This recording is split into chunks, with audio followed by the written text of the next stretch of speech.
It's the first day of llama competition at the Minnesota State Fair, and the long-necked mammals are getting ready for judging. Some are subjected to a thorough shampoo session. Others receive a healthy dose of baby powder. It'll make their coats look whiter in the show ring.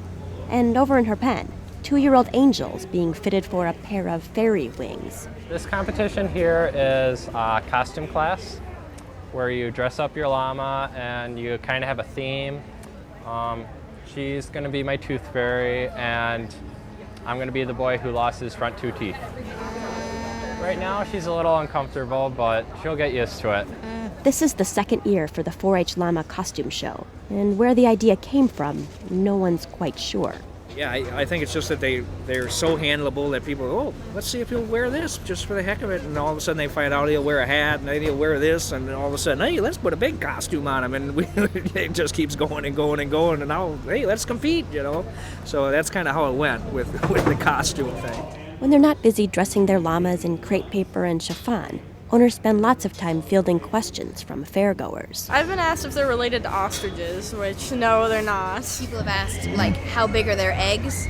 And seeing as they're mammals, they don't lay eggs. That's kind of weird. And another lady asked if the llama would eat her jewelry. They don't eat jewelry. They're not kleptomaniacs. Then there's the question they get constantly.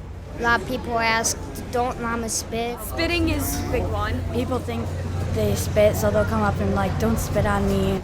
Contrary to popular belief, llamas don't actually spit all that often. And when they do, their target is rarely human passersby. It's pretty much only for the pecking order of food. The thing is that the animal that got spit on will not be able to eat for about 20 minutes. They secrete a real bad taste in their mouth. All of a sudden you'll start seeing the llama that got spit on drooling and his mouth is hanging, and the other llama eats all his food and, okay, thanks.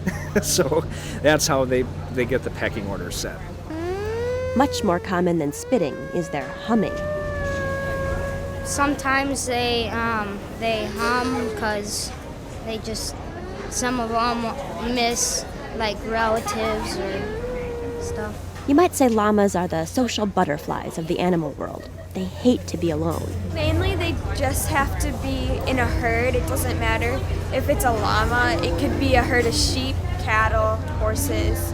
Just as long as they have other animals. Llamas are pretty fond of humans, too. Once you gain their trust, llamas will do just about anything for you, including dressing up as your bride in hopes of impressing fair patrons. Most of the state fair's livestock shows emphasize an animal's constitution. This one highlights its costuming.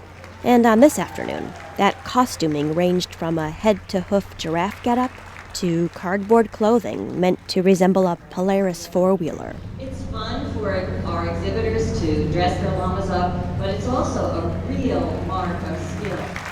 Outside of the show ring and out of costume, llamas often serve as guard animals, protecting livestock on the farm from predators. Some owners raise them for their wool, which can be made into everything from sweaters to rugs.